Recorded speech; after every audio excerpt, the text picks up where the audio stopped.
Bismillahirrahmanirrahim. Alhamdulillahirabbil alamin. Wassalatu wassalamu ala al-mab'uts rahmatan lil alamin.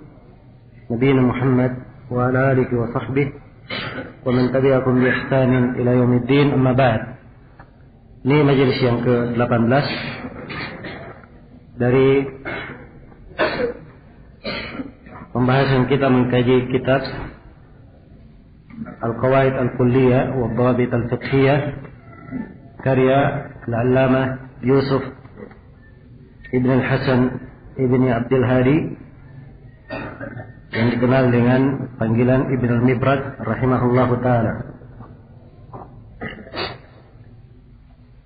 Pada malam hari ini insyaallah ta'ala kita akan memasuki kaidah yang ke-80.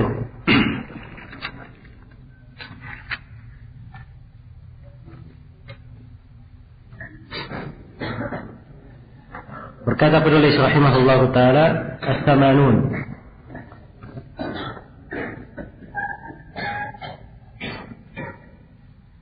Kaidah yang ke-80. Fi anwa'il amlak. Ini berkaitan dengan bentuk-bentuk kepemilikan. Ya.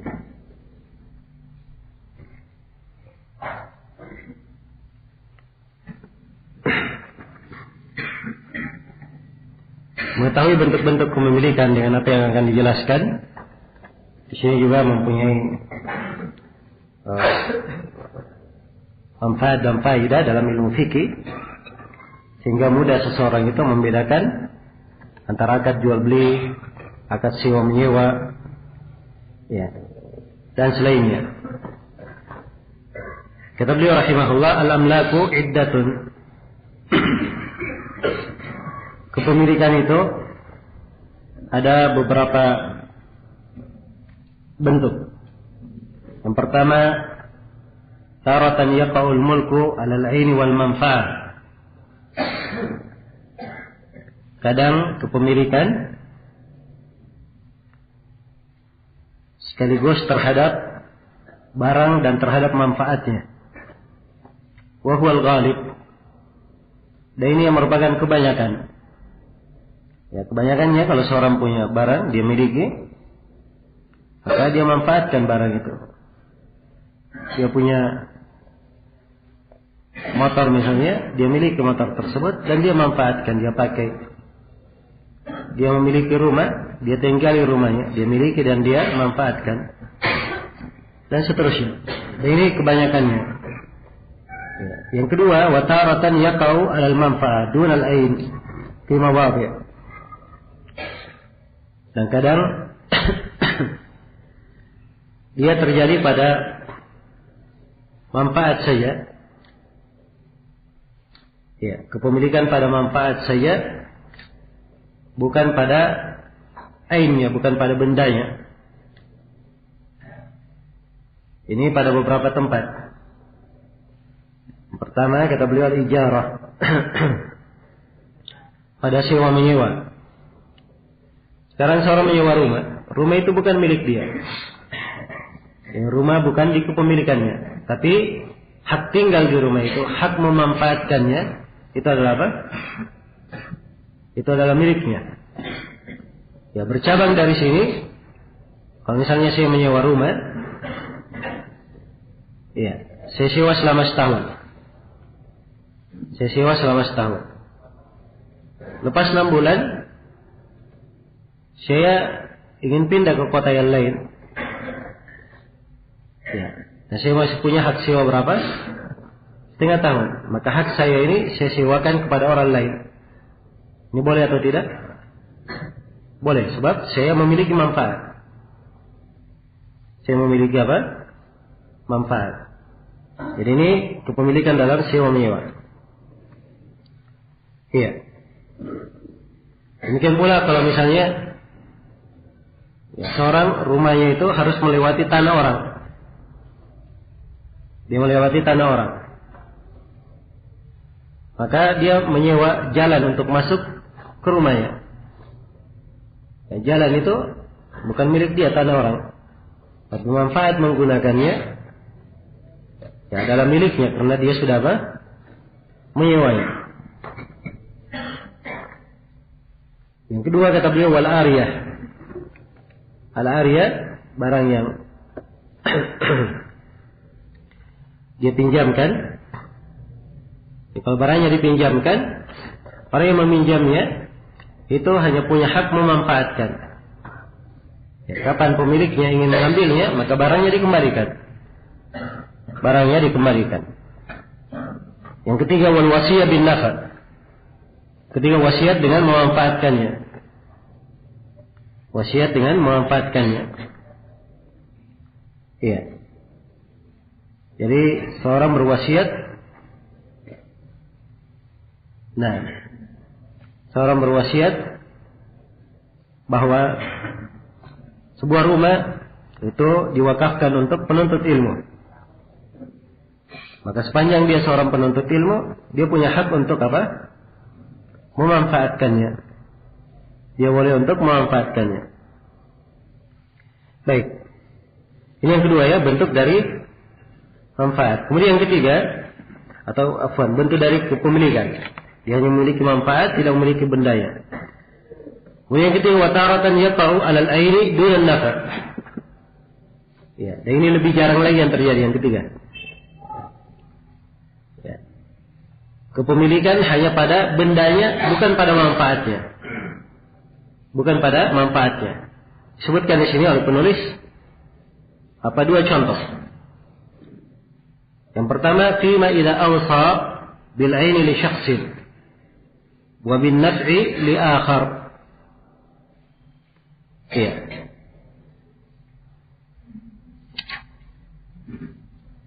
Baik. Ya, contoh yang ketiga tadi wasiat ya. Yang wasiat bin nafa yang kedua tadi. Yang saya beri contoh dengan wakaf ya. Kalau contohnya dengan wasiat, dia berwasiat bahwa si fulan atau rumah yang dia tunjuk rumahnya, rumah saya di jalan ini dan ini, ya itu boleh dimanfaatkan oleh si fulan, hanya manfaat saja. Itu wasiat bin nafa ya. Dan itu diperbolehkan sebab seorang berwasiat, ya boleh dia berwasiat dengan manfaat saja sepanjang terpenuhi syarat-syarat wasiat yang lainnya. Baik, saya kembali kepada yang ketiga. Jadi yang ketiga, kepemilikan sifatnya terhadap benda bukan pada manfaat. Contoh, fima idza awsa bil aini li syakhsin wa bin naf'i lil akhar. Ya. Dia berwasiat bahwa rumah itu untuk si fulan, tapi yang memanfaatkan rumah itu orang lain, si fulan yang lain. Jadi bendanya rumahnya milik si fulan. Ya. Milik si fulan, tapi hak memanfaatkannya untuk tinggal di situ bukan hak dia. Itu hak orang yang lain yang diwasiatkan. Jelas ya? Baik.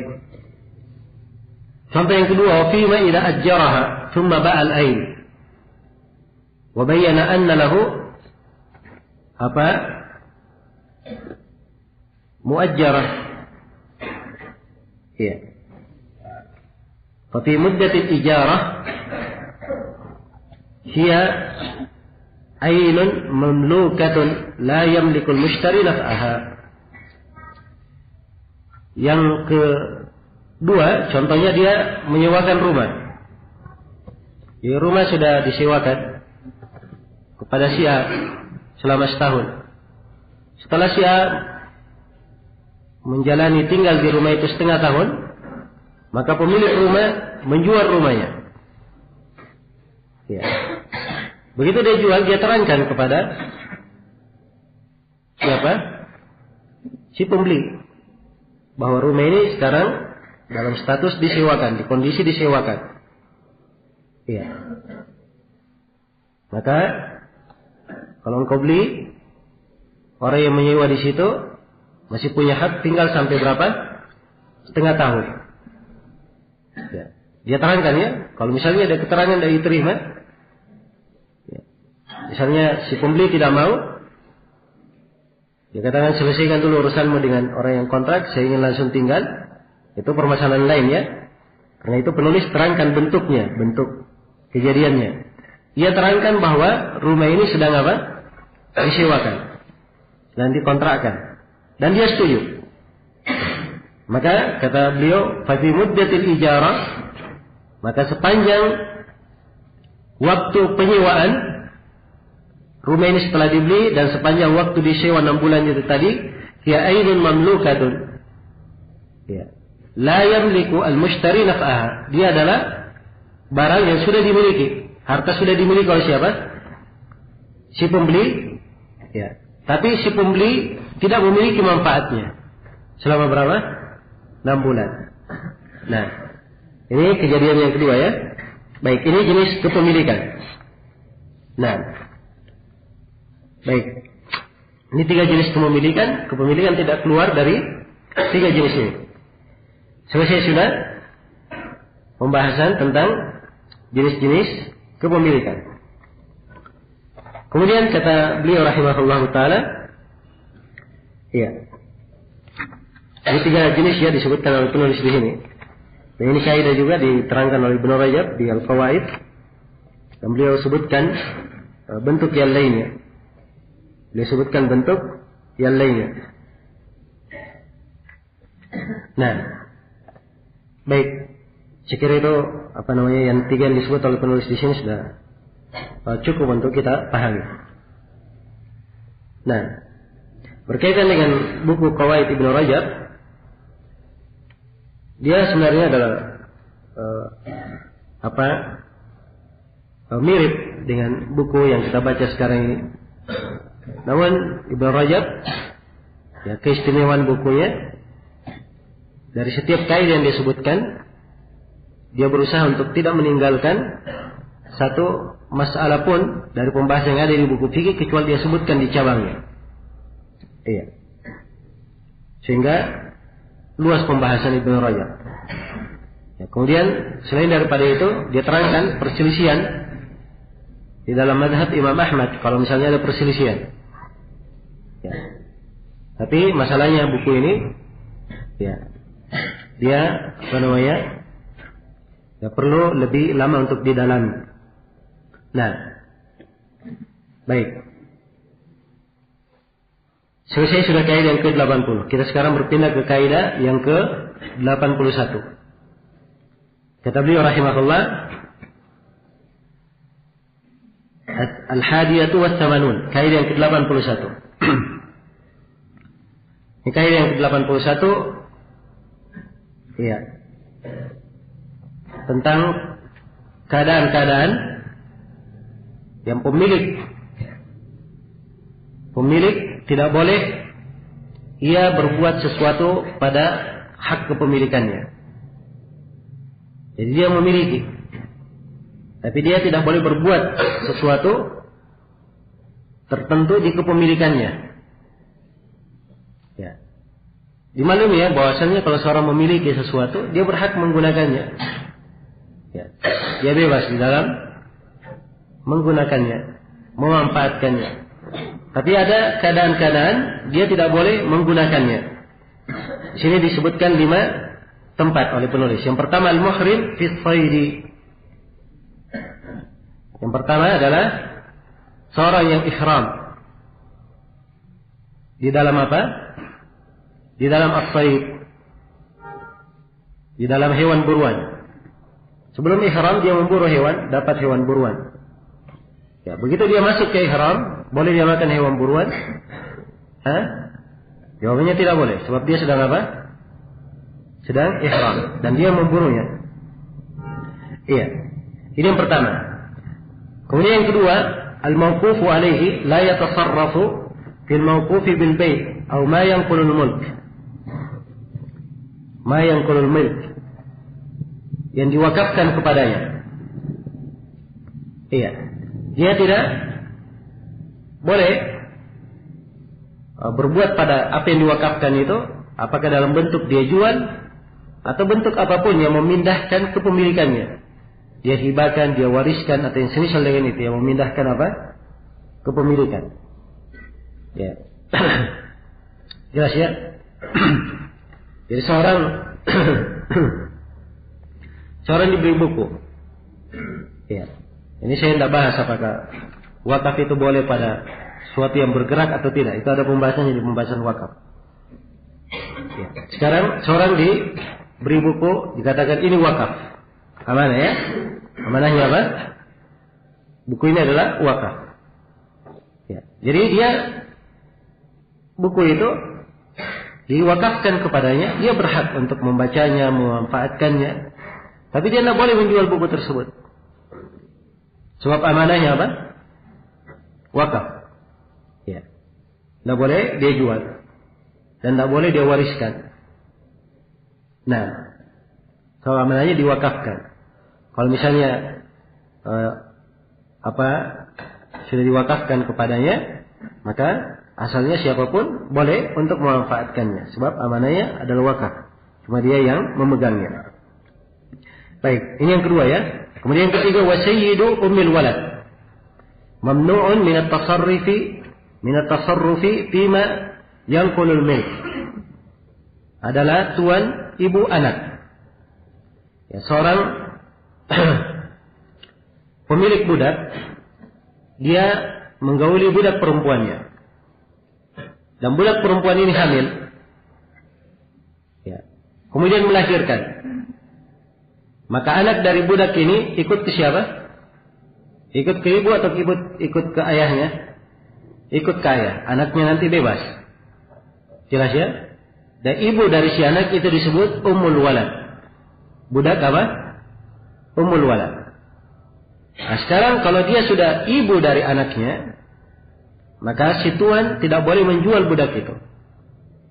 Jelas ya? Tidak boleh dia jual ibunya. Ya. Ini masuk ke dalam kepemilikan, tapi dia dilarang untuk apa? Menjualnya. Ini yang ketiga. Kemudian yang keempat, warrahin titik-titik. Ya, sini kalimat titik-titik karena di asal manuskripnya ada 2 kalimat katanya tidak terbaca, terhapus.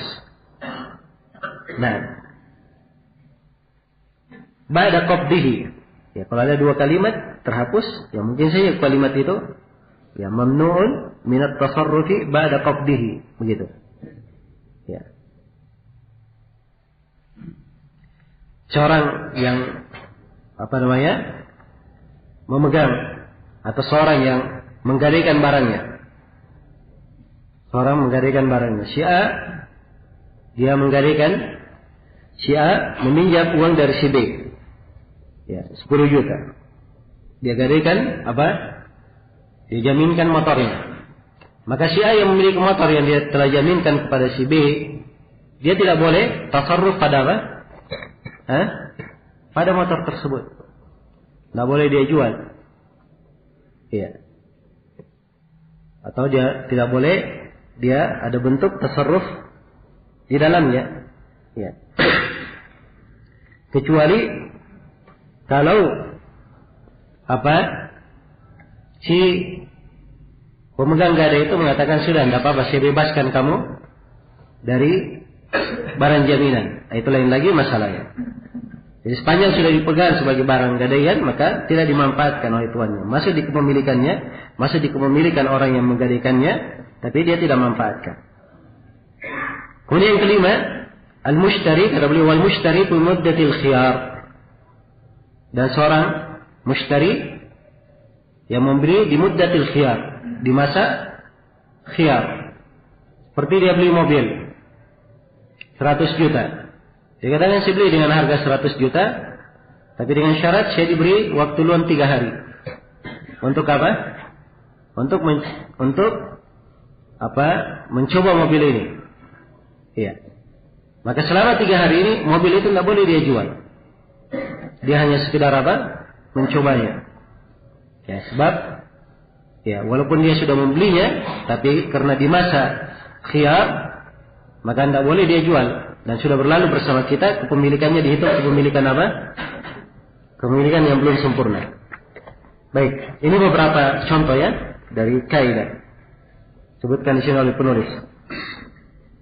Nah, kemudian kaidah yang ke-82, kata beliau as-tsaniyatu was-samanun. Kaidah yang ke-82 fi ahkamil mar'ah, tentang hukum seputar mar'ah, seputar perempuan. Iya. Sini tidak, maksudnya beliau tidak ingin menerangkan seluruh hukum yang berkaitan dengan perempuan. Tidak. Tapi beliau ingin menerangkan dua sudut pembahasan di sini.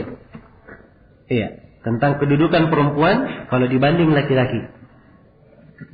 Iya. Kata beliau al-mar'atu 'ala nisfi min ar-rajuli fi mawadhi'. Seorang perempuan itu dia kedudukannya seperdua dari laki-laki. Kedudukannya seperdua, setengah dari laki-laki pada beberapa tempat. Ya, ini kaidah ya. Kalau paham kaidah ini, ya mudah.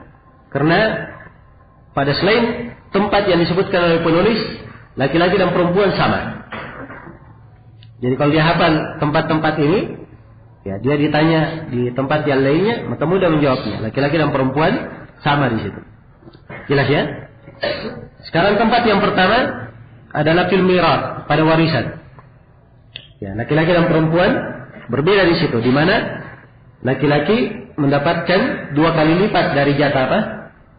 Perempuan. Allah firman yusikumullahu fi auladikum lidzakari apa? Mithlu haddi al-unthayain. Allah berwasiat kepada kalian, pada anak-anak kalian, anak laki-laki mendapatkan 2 kali lipat bagian dari anak apa? Perempuan. Baik. Jelas sampai sini ya? Di dalam warisan itu perempuan mendapat setengah dari bagian apa? Dari bagian laki-laki. Iya. Kemudian yang kedua, tempat yang kedua waldiyah.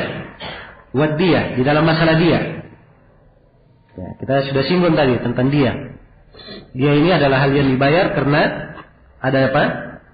Ada jinayah. Dia melakukan pelampauan batas. Ya. Terhadap jiwa, harta, ataupun kehormatan. Ini disebut apa?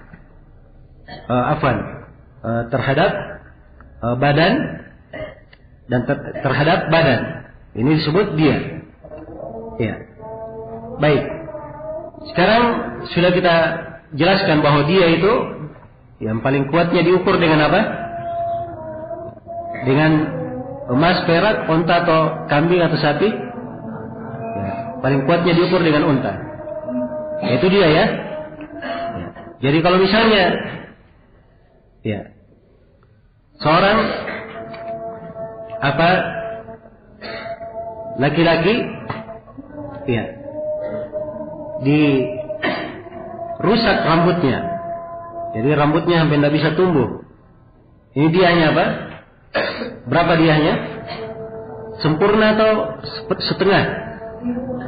Hah? Sempurna? Hah?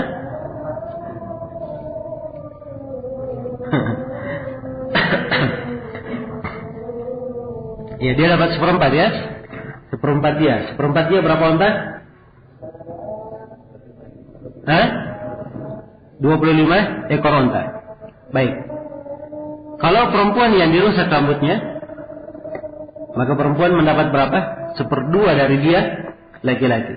Dan ini ketentuan disepakati oleh para ulama berdasarkan kitab yang ditulis oleh Amr bin Hazm yang menjelaskan ketentuan tentang dia. Dikatakan wadiyatul mar'a ala nisfi min diyatir rajul. Dan dia seorang perempuan itu 1/2 dari dia apa? Dari dia laki-laki. Ini yang kedua. Yang ketiga wal aqiqah. Di pembahasan akikah. Di mana kalau anak laki-laki berapa ekor kambing? 2 ekor kambing. Kalau anak perempuan 1 ekor kambing. Berarti perempuan setengah dari apa? Laki-laki. Kemudian yang keempat dalam masalah persaksian. Ya, dalam masalah syahadat. Sudah kita terangkan tadi, syahadat dalam harta boleh 1 orang laki-laki dan apa? 2 orang perempuan. Ya, berarti di sini ya, asalnya 2 laki-laki, tapi 1 laki-laki ini boleh diganti dengan apa? dua perempuan. Kalau begitu, perempuan adalah setengah dari laki-laki di dalam masalah saksi. Ya, dan saksi tersebut berkaitan dengan apa tadi? Berkaitan dengan hudud, qisas, atau berkaitan dengan harta? Berkaitan dengan harta. Baik, yang kelima, wal itiq, dalam pembebasan. Ya, dalam pembebasan. Disebutkan oleh fuqaha hadits. Ya, saya sendiri belum periksa kedudukan haditsnya, tapi ini yang mereka maksudkan. Di mana disebutkan hadits bahwa membebaskan budak laki-laki itu keutamaannya ya 2 kali lipat dari keutamaan membebaskan budak apa? Budak perempuan. Baik. Kemudian yang keenam, dalam masalah al-atiyah, dalam masalah pemberian. Ya, dalam masalah pemberian. Yang keenam ini letak silang pendapat. Ya. Letak silang pendapat. Apakah ia betul seperti itu? Kalau dia betul, itu pun sebagian ulama memasukkannya ke pembahasan warisan. Memasukkannya ke pembahasan warisan. Sebab mereka yang mengatakan di dalam pemberian laki-laki atau perempuan 1/2 dari laki-laki, itu juga mereka berdalilkan dengan apa? Dengan ayat warisan. Berdalilkan dengan ayat warisan. Dalam pemberian begini. Jadi seorang ayah ingin memberi anak-anaknya. Ya, ayah ini dia punya 5 orang anak. 2 perempuan, 3 laki-laki. 2 perempuan, berapa? 3 laki-laki. Ya. Dia punya duit 400 juta, ingin dia bagi. Ya. Kalau dibangun di atas pendapat penulis di sini, maka laki-laki dapat 100, 100, 100, perempuan dapat berapa? 50, 50. Jelas ya? Iya. Karena mereka berdalilkan dengan ayat lidzakari mithlu hadzil unthayain. Laki-laki itu ya mendapatkan 2 kali lipat bagian perempuan. Kata para ulama di dalam warisan, dan dia sifatnya pemberian, ya, sifatnya pemberian yang langsung jatuh pada ahli waris, dilipat gandakan hak laki-laki di atas perempuan. Ini menunjukkan bahwa adilnya di dalam pemberian, laki-laki mendapatkan 2 kali lipat dari apa? Perempuan. Dan sebagian para ulama berdalilkan dengan hadis An-Nu'man bin Bashir secara mutlak. Ya, ketika ayahnya Al-Bashir mendatangi Rasulullah, ya, minta supaya Rasulullah mempersaksikan bahwa Nu'man ini diberi pemberian. Ya, kata Nabi SAW, apakah seluruh anak-anakmu kamu beri seperti itu? Kata Nu'man ayahnya, kata Al-Bashir ayahnya, tidak. Hanya Nu'man saja.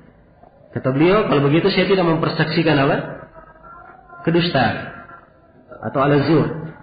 Kemudian beliau berkata, i'dilu baina auladikum, berbuat adillah antara anak-anak kalian. Dari konteks ini, ya, sebagian ulama berpendapat harus adil, laki-laki sama bagiannya perempuan. Harus adil, laki-laki sama bagiannya apa? Sama bagiannya dengan perempuan. Baik, ini pendapat yang kedua. Walaupun kebanyakan ulama kita menguatkan dan memfatwakan pendapat yang pertama. Yang biasa kita dengar dari Syekh Shalal Fauzan kalau ditanya, beliau katakan dalam pemberian laki-laki 2 kali lipat dari pembagian apa? Perempuan. Itu juga yang difatwakan oleh Syekh Ahmad An-Najmi, ya, dan selainnya. Ya, kalau Syekh Sa'ad Asy-Syitri di syarah beliau terhadap Umdatul Ahkam, beliau kelihatannya condong berpendapat sama pembagiannya. Ala kulli hal ini yang keenam, anggaplah dia benar di sini perempuan 1/2 laki-laki. Tapi ya, sebagian ulama tidak menghitungnya di keenam, tapi dihitung kemana? Di pertama saja.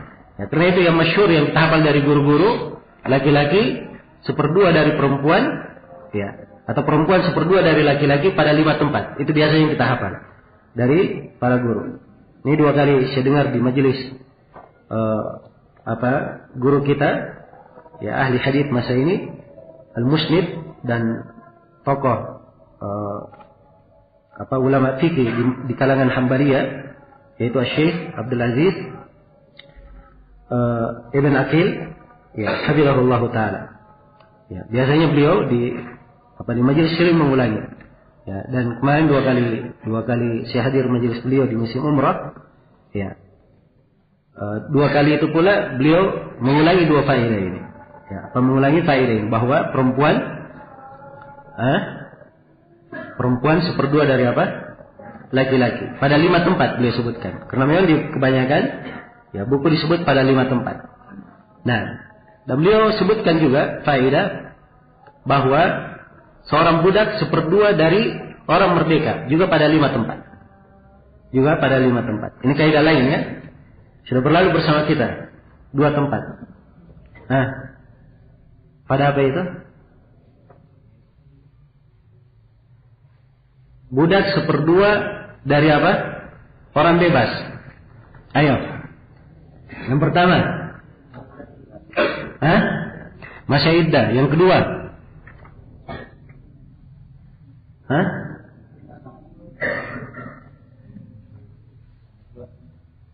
Yang kedua. Dalam masalah nikah. Iya kan? Ya. Kalau bebas nikah berapa? 4. Kalau dia 2 paling banyak. Terus. Hah? Dalam masalah hudud? Ya. Baik di masalah had. Terus. Ya, dan kelihatannya ada juga di masalah mahar. Ya. Di masalah penyebutan mahar misilnya. Tempat yang kelima. Ya, kemarin saya sebut yang kelima. Ya, sekarang saya lupa yang kelima yang kemarin. Ya, baik. Yang kemarin saya lupa maharnya. Sekarang yang lainnya lupa. Baik. Sekarang kita lanjutkan kaidah penulis, kaidah yang ke-52. Kata beliau, wa tusawir rajul fi asya'. Ya, dan perempuan itu sama dengan laki-laki pada banyak keadaan. Ya, di sini banyak keadaan sebenarnya penulis hanya ingin apa? Ingin memberi contoh, sebab di banyak contoh yang beliau sebutkan di sini, kadang ada orang memahami bahwa laki-laki tidak sama dengan perempuan.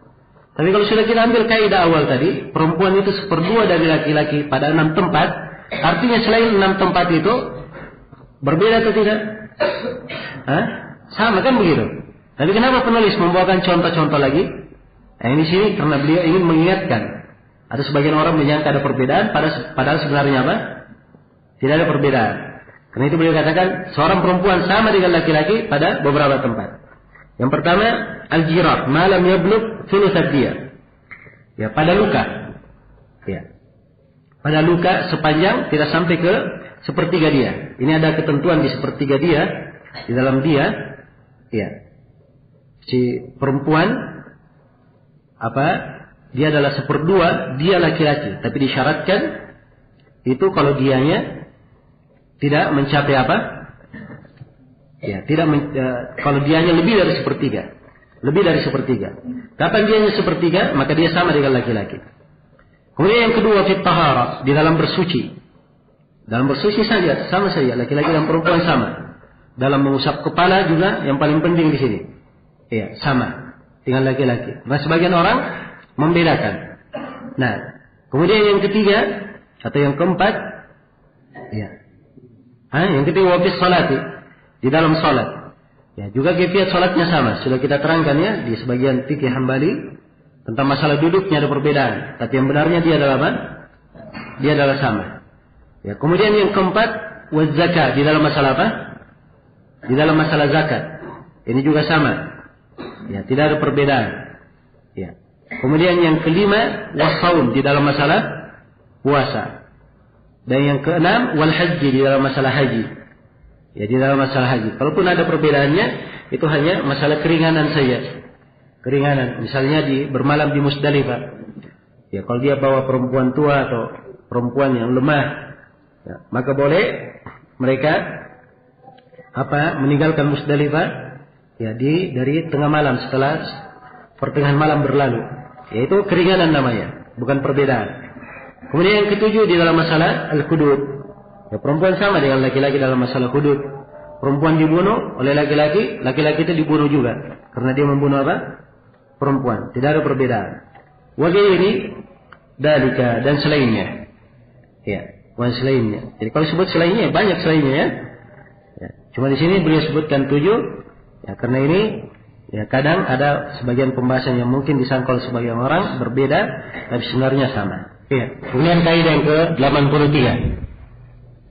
Berkata penulis rahimahullah, as-salisatu was-samanun.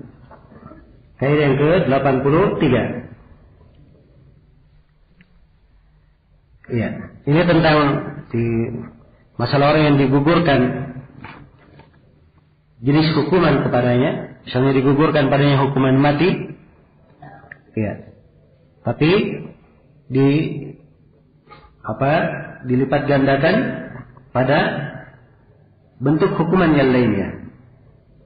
Nah, ini pada beberapa bentuk akan diterangkan oleh penulis. Iya. Ini juga termasuk pembahasan di peradilan. Karena itu jenis bagaimana dilipat gandakannya bagaimana, itu ada ketentuan-ketentuannya. Dan di sini penulis hanya membahasakan global, dilipat gandakan. Ya, jelas ya, kalimat dilipat gandakan. Ya. Di sini diglobalkan. Baik. Kata beliau, man saqatat anhu al-uquba du'ifat alaihi al-gharamah. Siapa yang gugur darinya uqubah. Ya, kata uqubah ini kata umum ya. Masuk di dalamnya qisas, ya, masuk di dalamnya had, ya, masuk di dalamnya ta'zir. Ya. Dia kata umum uqubah ini.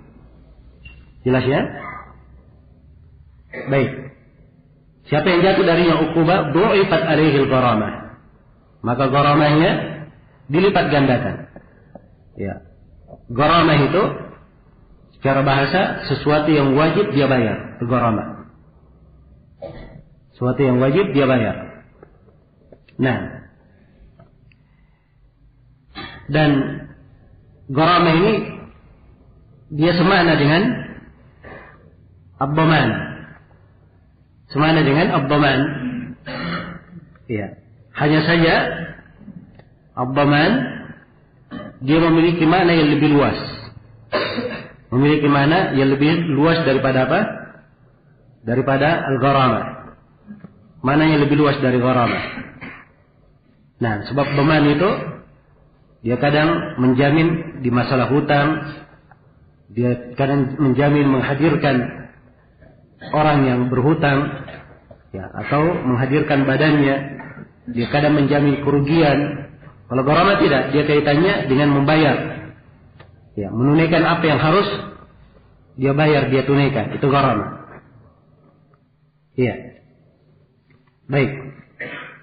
Kemudian penggunaan kata gharamah harus dipahami ya, bahwa penggunaan kata gharamah itu juga, ya, dia bisa bermakna ta'addi, ya, melampaui batas pada jiwa maupun pada badan, pada harta.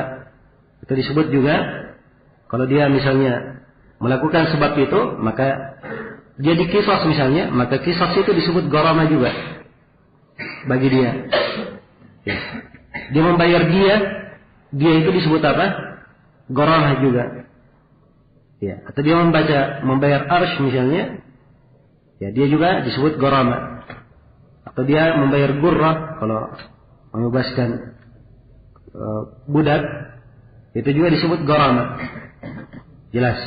Jadi penggunaan kalimat gharamah ini banyak maknanya.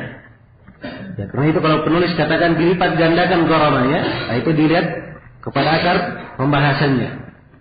Nanti bagaimana dia, jenis gharamahnya bagaimana, dan dilipat gandakannya itu, ini urusan, ya, semuanya ada rinciannya di pembahasan tentang hukum-hukum yang berkaitan dengan hudud. Kata beliau, fi suwarin minha, pada beberapa bentuk, pada beberapa kondisi. Yang pertama, idza qatalat dhimmiya amdan udhi'atid diyatu li izalati al-qawat. Ya. Apabila dia membunuh seorang dhimmi dengan sengaja. Ya, seorang mukmin membunuh kafir, dia tidak dibunuh karena membunuh kafir. Jadi hukuman bunuh jatuh. Ya, tapi karena dia membunuh sengaja, maka dia hanya dilipat gandakan. Li izalatil qawat. Ya, karena tidak ada qisas baginya. Qawat ini nama lain untuk qisas ya. Tidak ada qisas baginya. Baik. Ini contoh ya. atau bentuk yang pertama. Bentuk yang kedua, wa minha idza saraqa min ghairi hirzin fala qata. Wa tada'aful gharama. Ya, ada yang mencuri.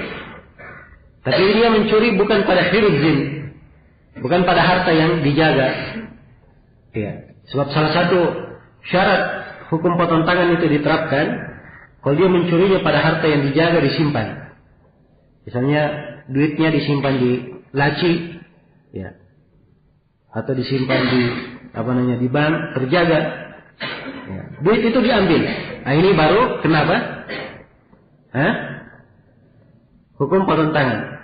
Tapi kalau barangnya tersebut, ya, adalah barang yang tidak terjaga, misalnya disimpan di luar rumahnya, kemudian diambil, ya, maka ini tidak dipotong tangan karenanya. Jelas ya? Jadi dia mengambil barang curian, betul hukum potong tangan dijatuhkan, tidak dipotong tangannya. Tapi gharamanya apa?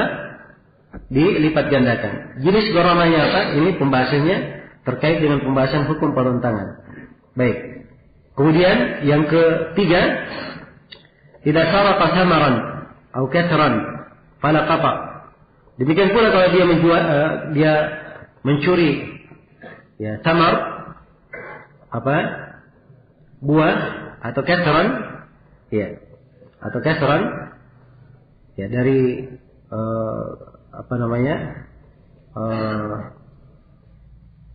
pucuk korma, ya, maka tidak dipotong. Ya, sebab ini sesuatu, ya, tidak sampai ke batasan yang dia dengannya dipotong tangan karena itu. Ada batasan tertentu yang disyaratkan. Nah, harus sampai ke batasan itu, dia mencurinya, baru dia dipotong tangan. Ini sesuatu yang tidak mengharuskan dipotong tangannya. Tidak dipotong tangannya, tapi karena dia mencuri, tudha'afu wa tudha'aful gharama. Gharamanya dilebihkan, dilipat gandakan. Wa minha idza katama dhallata tudha'aful gharama. Demikian pula kalau dia menyembunyikan barang temuan. Ya, orang yang menyembunyikan barang temuan, ini tidak dipotong tangannya, bukan dianggap dia mencuri, sebab barang temuan dia sembunyikan, dan barang temuan itu bukan tihir.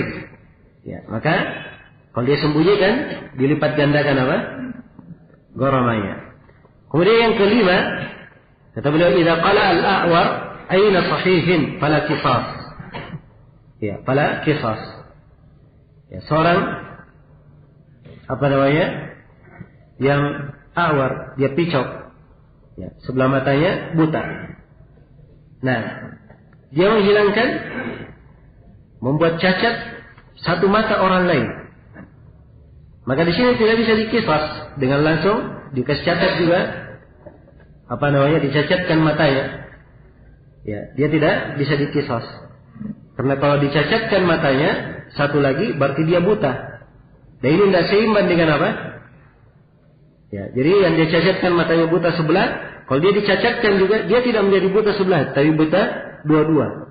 Ini namanya israf dalam kisas, dan ini tidak diperbolehkan. Betul hukum kisasnya langsung dibutakan matanya yang satu, dijatuhkan. Tetapi gharamanya dia apa? Dilebihkan. Ya, harusnya mata itu kan dihitung berapa mata? Dua mata dihitung berapa dia? Satu. Jadi kalau hilang satu mata, berapa dia dapatkan? 1/2 dia. Tapi karena dia mau diminta kisos, dihilangkan matanya tidak bisa, ya, maka dianya yang apa? Dilipat gandakan. Karena itu kata penulis, wa talzamuhu ad-diyatu kamilatan. Maka dia harus membayar dia secara sempurna. Dia secara sempurna, bukan setengah lagi dia bayar, harus dia bayar 100 ekor onta. Kemudian kata beliau, minha as-saraqatu minal ghanimah fala qata wa tudha'aful gharama. Demikian pula mencuri dari ghanimah, itu tidak dipotong tangannya. Iya. Tidak dipotong tangannya.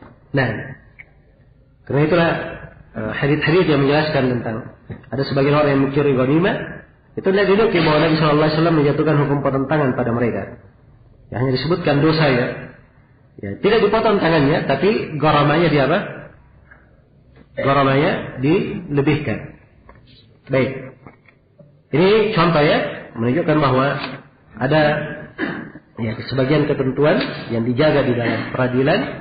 Ya, jadi setelah diketahui hukum-hukum itu tetap pada sesuatu, Ada kadang ukubah dijatuhkan, tapi di sisi lain, ya supaya adil, maka ditingkatkan gharamahnya di hukuman yang lainnya.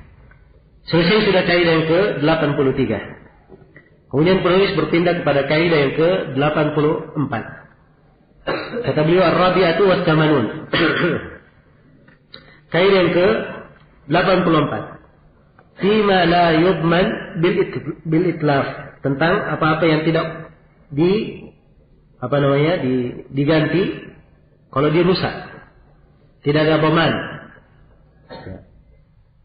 Tidak ada dhaman kalau dirusak. Dhaman itu sudah kita terangkannya sama dengan gharamah. Dia kewajiban untuk membayar, tapi dhaman lebih umum lagi. Ya, tanggung jawab. Ya, tidak ada tanggung jawab kalau dia rusak. Asalnya kalau seorang merusak barang orang lain, dia bertanggung jawab. Ya, karena merusak barang orang. Jelas ya? Tapi ini ada beberapa perkara, kalau dirusak, ya, tidak ada masalah.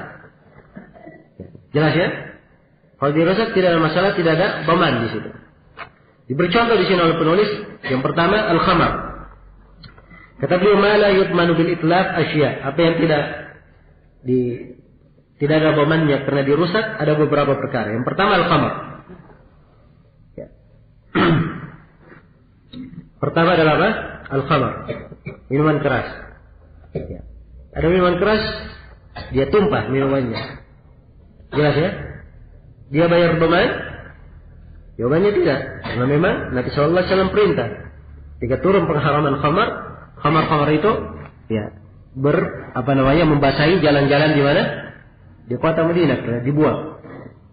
Baik. Karena itu tidak ada dhaman di sini. Ya, dan dari kisah Nabi membuang khamar itu diambil pendalilan umum oleh para ulama. Segala hal yang sifatnya seperti itu tidak ada dhaman. Tidak ada dhaman. Jelas ya? Baik. Kemudian yang lainnya kata beliau wa alatul lahwi. Ya, dan alat musik. Ya, alat musik kalau dirusak itu tidak ada apa? Tidak ada dhaman. Ini dihukum peradilan. Kalau memang ada alat musik dia rusak, orang yang memiliki alat musik ini marah, dia datang ke pengadilan mengadu, maka ya di pengadilan tidak akan memberikan apa? Ya, hukum karena itu tidak ada apa? Tidak ada dhaman. Nah, demikian pula wa alatul khamri. Ya, dan alat untuk membuat khamar. Ya, idza lam yuntafa biha fi ghairihi. Apabila tidak dipakai pada selainnya. Jadi memang alat khusus dibuat untuk apa? Untuk membuat khamar saja. Tidak ada manfaat lain alat itu kecuali untuk bikin khamar. Ya, kecuali kalau alatnya ada manfaat lain, ya. Misalnya di ember. Ya, ember dipakai untuk khamar, dipakai juga untuk apa? Yang lainnya. Maka jangan embernya dihabisin semua. Ya. Jelas ya? Kata beliau Nasr Ahmad ala ihraqi baitul khamar. Dan Imam Ahmad memberikan nas boleh membakar rumah yang khusus dipakai apa? Minum khamar. Iya. Nah. Ya ini sudah tahu ya. Saya akan memberi peringatan. Ya. Sebab ini kalimat membakar rumah ini hukumnya apa? Ya, ingkar pada hal yang sifatnya ya di fasilitas umum. Dan ini wewenangnya penguasa. Wewenangnya penguasa. Jelas ya? Jadi kalau ada menuntut misalnya dari polisi yang membakar, ada polisi atau pihak berwenang membakar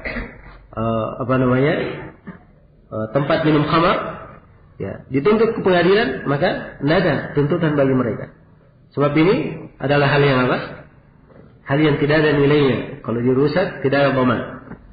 Nah, kemudian yang keempat, wa kutubus sihri wa tanjim. Buku-buku sihir dan buku-buku apa? Ilmu nujum, ilmu perbintangan.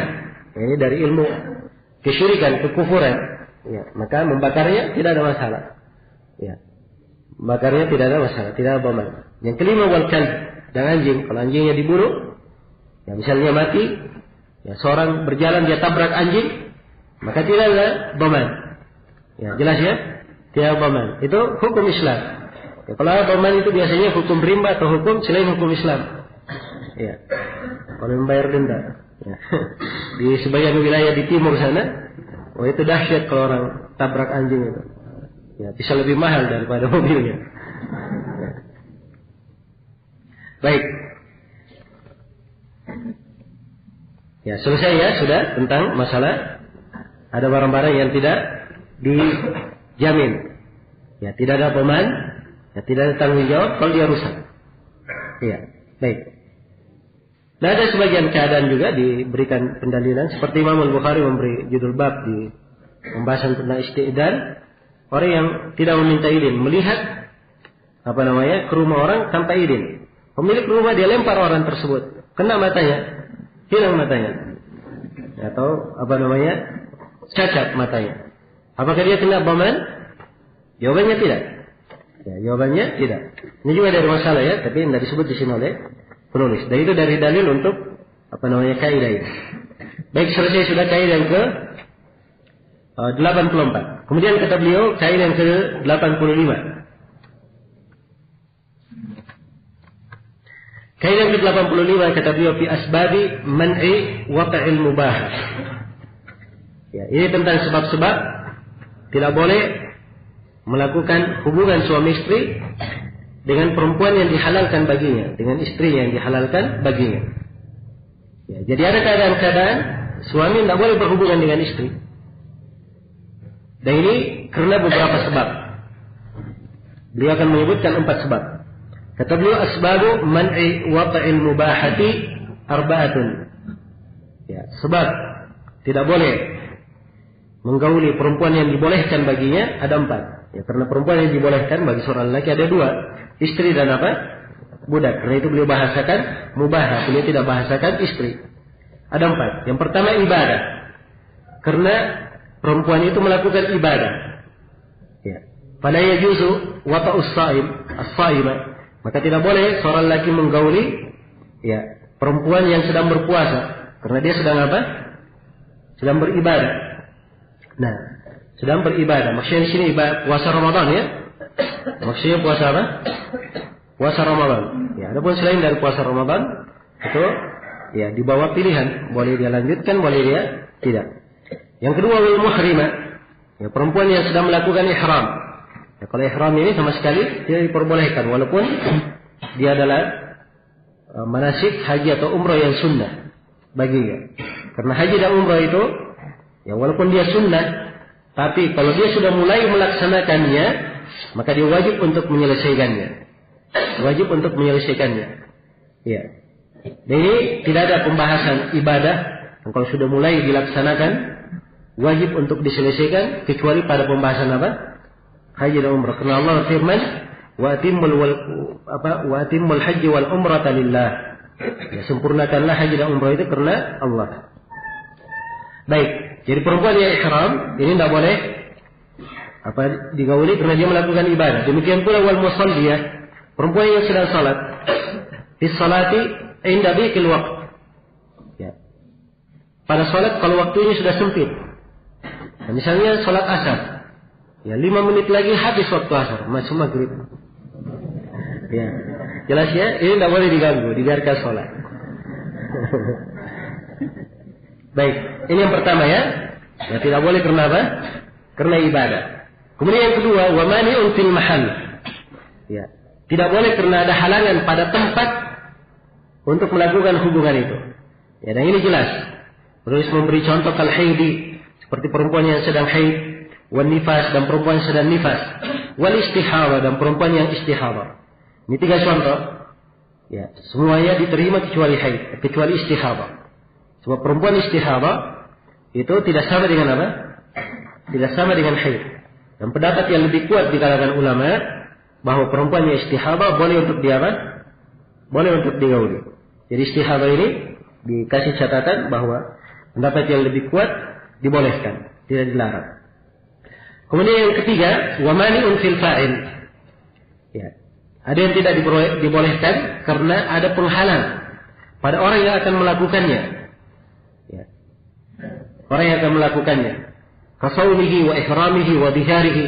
Seperti orang yang sedang melakukan puasa. Orang yang berpuasa ini, yang sedang berpuasa ini, tidak boleh dia melakukan hubungan suami istri. Karena dia sedang apa? Sedang berpuasa. Wa ihramihi.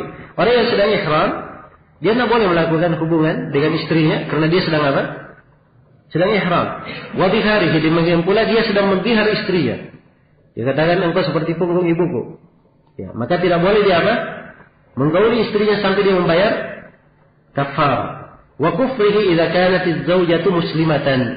Demikian pula kalau dia kafir apabila istrinya muslimah. Ya, istrinya muslimah. Seorang perempuan muslimah menikah dengan laki-laki. Kemudian laki-laki ini murtad. Dia menjadi kafir. Ya. Maka pada saat itu dia tidak boleh disentuh oleh siapa? Oleh suaminya. Nah, karena dia kafir. Dia kafir. Baik. Kemudian yang kelima, wa mani'un fil maf'uli bihi. Dan ada halangan pada orang yang akan dilakukan padanya. Maksudnya pada si perempuan. Kalau tadi pada si laki-laki ya, yang ketiga. Ya, yang akan berbuat. Kalau ini pada orang yang dilakukan padanya, pada si perempuan. Min saumihi, karena dia puasa. Wa ihramihi, karena dia apa? Sedang ihram. Wa islamihi, karena dia muslimah. Ya, zaujatan kanat, atau amatan, atau umma walad. Ya, karena dia Islam, maksudnya karena perempuan ini Islam, sedangkan suaminya apa?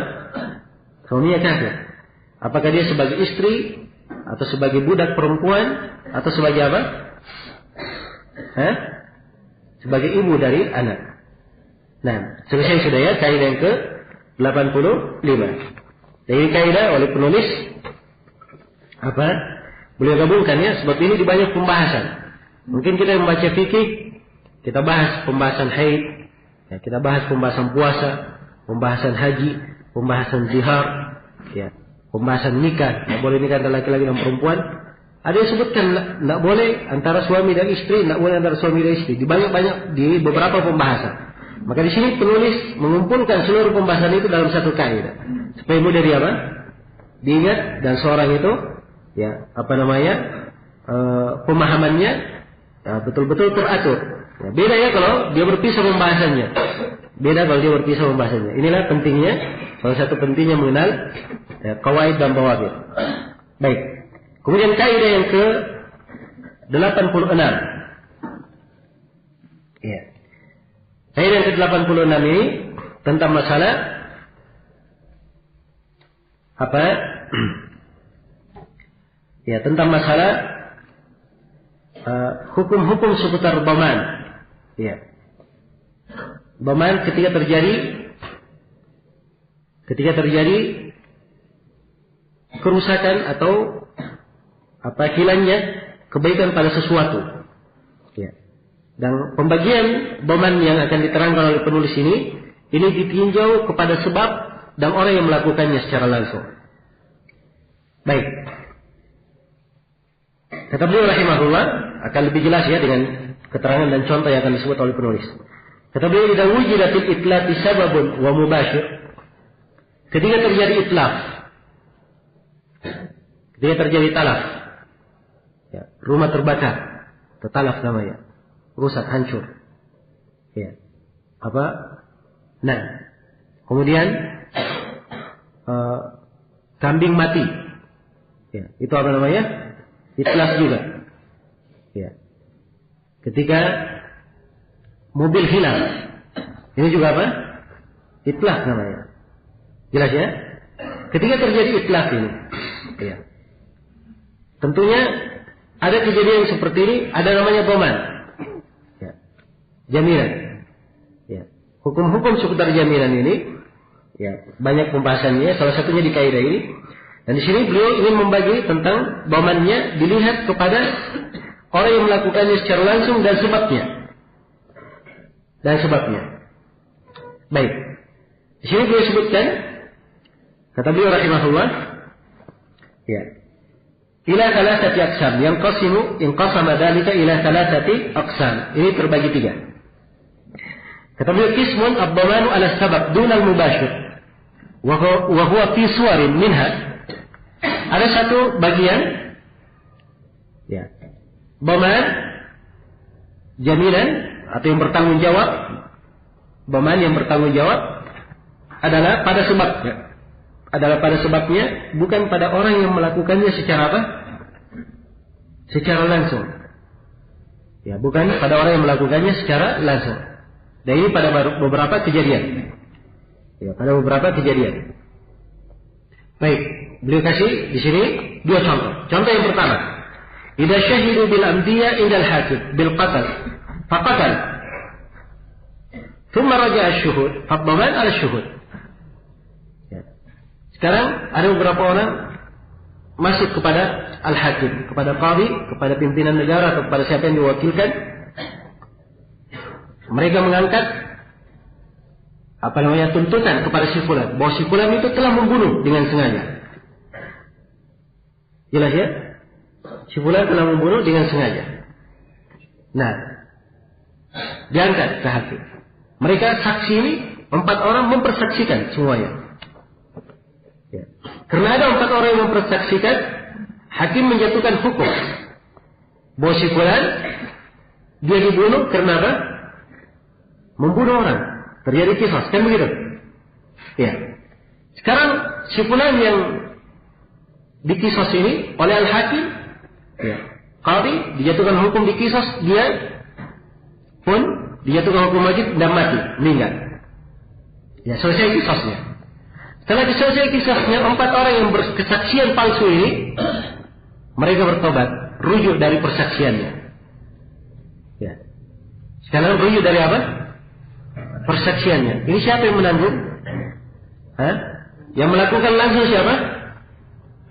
Al-hakim yang melakukan langsung, yang membunuh, kan begitu? Tapi yang menjadi sebab siapa? 4 saksi dusta ini. Maka di sini yang menanggung kejadian siapa? Ya, yang menanggung kejadian adalah sebab, bukan orang yang melaksanakannya langsung. Karena itulah kata penulis fadhaman 'ala syuhud. Dhamannya ditanggung oleh para saksi.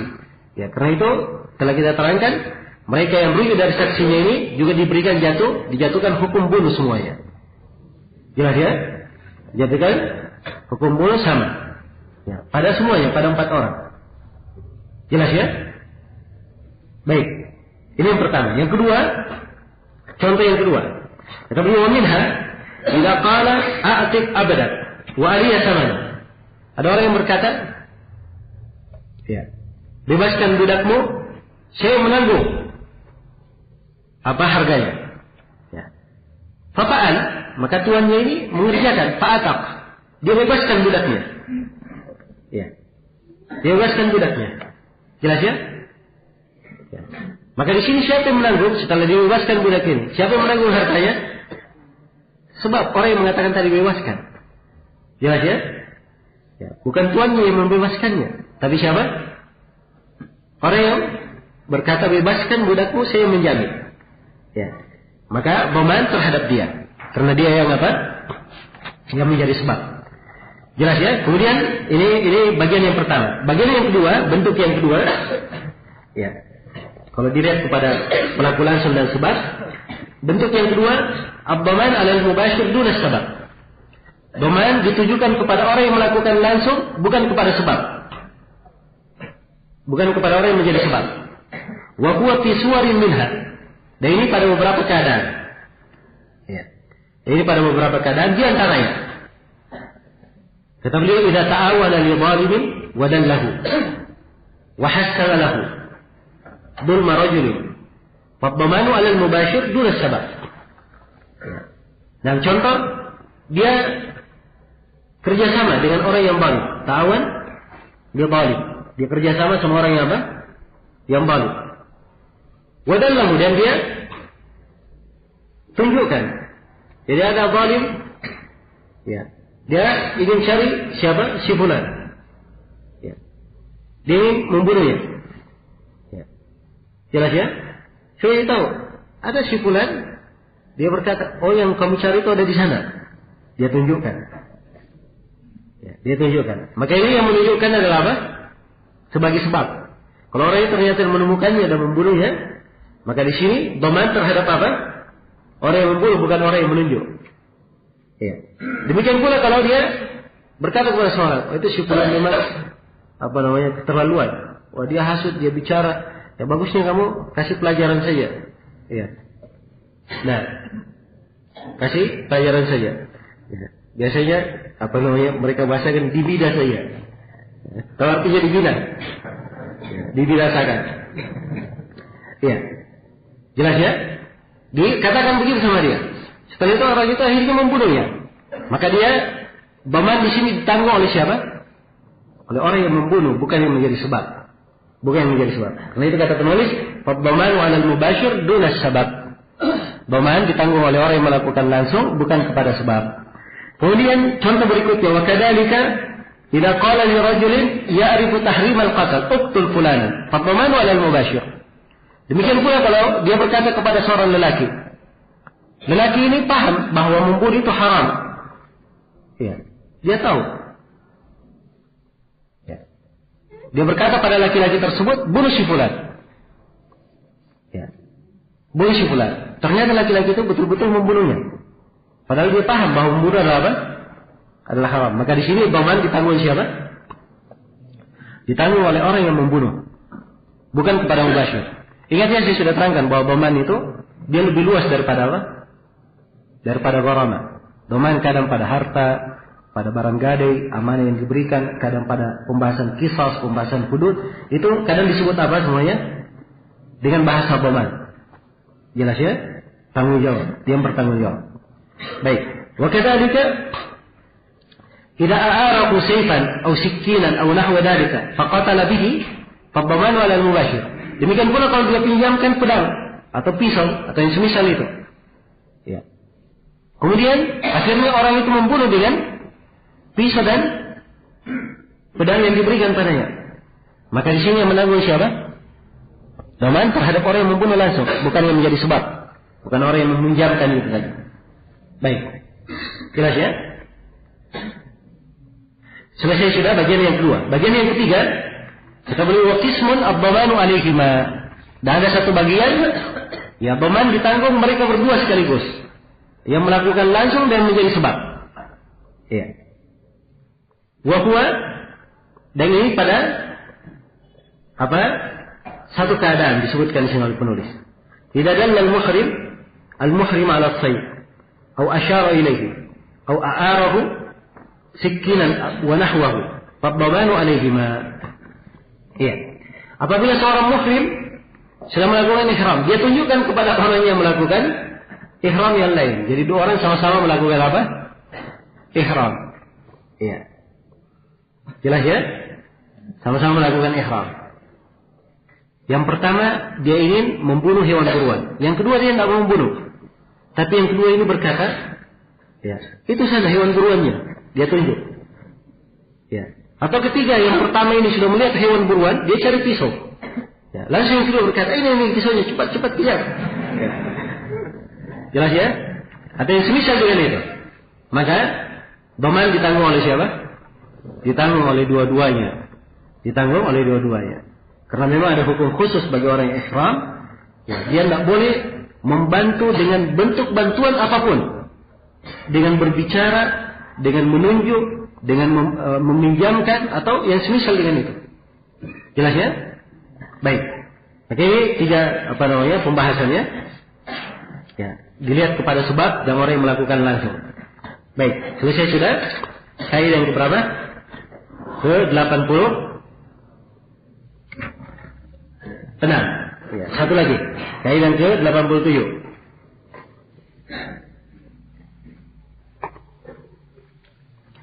Ya, kata beliau, as-sabi'atu was-samanun. Kaidah yang ke-87. Ini tentang beramal dengan hukum kebiasaan. Ya, beramal dengan kebiasaan yang berjalan atau hal yang sudah apa? Sudah menjadi kelumrahan. Iya. Hal yang menjadi kelumrahan di tengah manusia. Kata beliau, al-amalu bil adat fi mawadhi' minha. Beramal dengan kebiasaan pada beberapa tempat. Nah, ini yang kadang dibahasakan dalam kaidah fikih dengan bahasa al-adat apa? Muhakkamah. Kebiasaan itu menjadi hukum. Iya. Ini kaidah termasuk kaidah yang besar di kaidah-kaidah fikih. Ya, banyak pembahasannya sebenarnya. Dan di sini penulis ingin memberi contoh di dalam buku fikih tentang hal ini.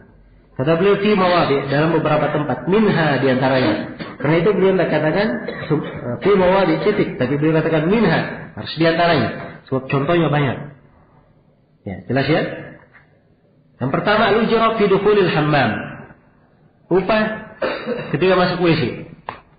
Kalau masuk WC begitu keluar, ya dia tidak tanya berapa harganya dia masuk, langsung saja dia kasih 1.000, 2.000. Sebab memang itu sudah harga apa? Sudah harga biasanya. Ya. Seorang ya naik angkot di sini, naik PT, ya. Dari apa namanya dari depan, dari Baji Rupa sini sampai ke kampus Unhas sana. Ya. Biasanya bayar berapa? 3.000 sekarang ya? Ya baik. Dia turun, dia nggak tanya sama sopirnya. Ya. Berapa bayarnya? Langsung dia kasih 3.000. Sudah jalan. Ya. Sebab itu sudah apa? Sudah merupakan kebiasaan. Ya. Sudah merupakan kebiasaan. Jelas ya? Baik. Contoh yang kedua. Nah, wa minha la'adatu rukubi safinati al-mallah. Ya. Seperti kebiasaan menumpangi ya perahu nelayan. Ya. Ya, tidak harus perahu nelayan, bisa perahu yang lainnya. Ya. Kalau dia perahu nelayan, ya biasanya jalan saja. Ya. Tapi kalau dia numpang, orang sudah tahu nelayan ini biasanya kalau tumpangi dikasih sekian, orang sudah paham. Jelas ya? Dikasih sekian. Nah, jadi tidak ada masalah, diberi upahnya. Ya, seperti kebiasaannya. Kemudian yang ketiga, wa minha al-'adatu fi ujratid dabbah. Ya. Ini penulis berbicara tentang kebiasaan ya kamar mandi, ya perahu, ya. Di sini yang ketiga apa namanya? Kebiasaan pada apa? Upah hewan yang dijadikan tunggangan. Sebab memang ini fasilitas yang ada di waktu TIA ini. Ya, kalau di masa ini kan kita lain. Ada fasilitas lainnya. Ya, jadi kebiasaan pada sewa hewan. Ya, kalau dia menyewa unta misalnya dipakai sehari upahnya berapa, upahnya berapa. Itu kalau sudah tahu kebiasaannya dia kasih, tidak tanya nggak apa-apa. Jelas ya? Baik. Ya, sama dengan di masa ini kalau dia sewa mobil, ya, sewa tempat orang sudah paham. Ya, bayarnya berapa. Dan kadang ya beberapa tempat itu berbeda. Ada sebagian tempat di kota beda dengan di desa. Ya. Jelas ya? Seorang berobat di kota, wah mungkin habis 200.000, 300.000. Dia ke desa berobatnya, ya mungkin 50.000. Ya, jelas ya? Mungkin 50.000. Ya, seperti ada tempat berobat di tempat. Ya, dia di kota, ya, mahal kalau di kota. Satu kali diobati, ya, maka bayarnya mungkin di atas 100.000. Tapi kalau ke tempatnya di desa itu, orang-orang di kampung itu ngasih 10.000. Ya. Jelas ya, kita karena orang kota kita kasih 50. Ya. Jelas? Makanya seperti ini biasa, kalau merupakan kebiasaannya ada, sudah dikasih nggak apa-apa. Ya. Nggak boleh dikatakan, oh di kota saya bayar 100.000. Ya. Di sini, ya, nggak boleh kita harus bayar juga 100.000. Tidak.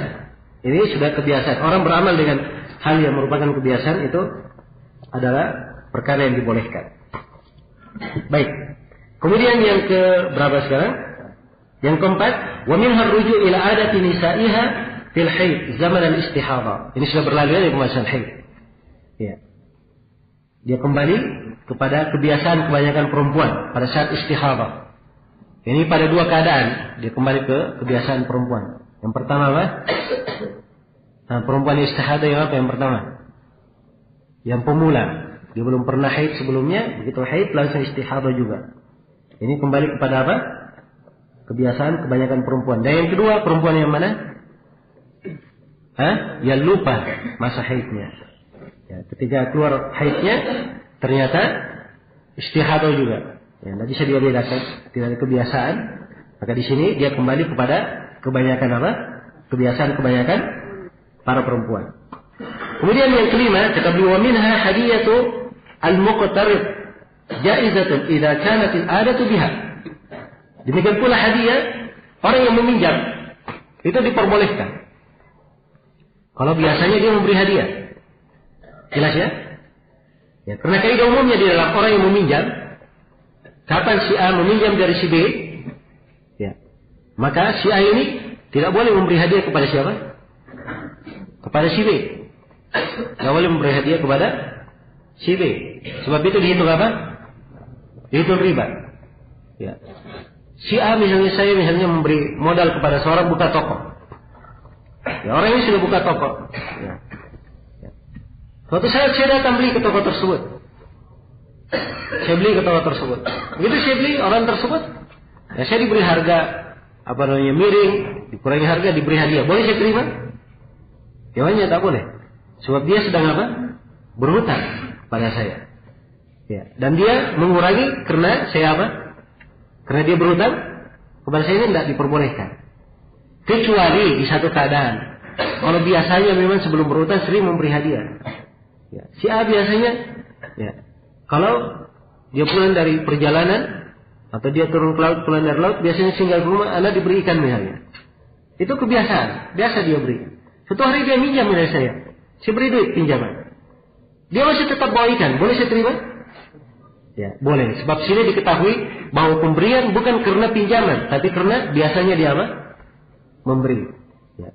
Kalau dia memberi karena pinjaman, nah ini hal yang tidak apa? Hal yang tidak diperbolehkan. Baik. Kemudian yang keenam, ya, yang keenam, kata beliau minha fil wadi'ah yalzamu hibbuha fi ma tuhfadhu bihi adatan. Demikian pula pada wadi'ah, ya, dia diberikan barang titipan. Ya, barang titipan. Ternyata barang titipannya rusak, hilang. Ya. Maka ini bagaimana dalam domannya? Akan datang nanti kita sebutkan ya, bahwa dia menanggung kehilangan kalau misalnya dia teledor di dalam menjaga barang titipan itu. Ya, atau dia menelantarkannya. Maka ini dia wajib menanggung apa? Hilangnya atau rusaknya barang titipan. Ya, tapi kalau dia sudah jaga dengan hal yang biasanya, dititipi kambing, dia sudah ikat kambingnya, sudah dibikinkan kandang, dimasukkan ke kandang, itu sudah biasa. Ya, sudah hal yang merupakan kebiasaannya dijaga. Ternyata hilang, dicuri orang. Ya. Dia wajib membayar? Mengganti kambing? Jawabannya tidak wajib, sebab dia sudah jaga. Ya, seperti umumnya orang menjaga kambing itu disimpan di kandang. Ya, tidak harus kambingnya dibawa ke rumahnya, diajak tidur bersama. Ya. Ya, ini namanya berlebihan ya. Ya. Baik. Jadi dilihat pada penjagaan yang sifatnya kebiasaan. Baik, selesai sudah. Kaidah yang ke-87. Ya, ini kaidah yang ke-88. Insyaallah taala kita undur pada pertemuan besok insyaallah taala. Ya, mudah-mudahan seperti yang direncanakan, mudah-mudahan pembahasan kitab ini bisa kita selesaikan 2 pertemuan lagi. Ada 2 pertemuan lagi insyaallah taala. Ya, dan semoga insyaallah taala di waktu asar kita sudah mulai membahas pembahasan ilmu ushul fiqh.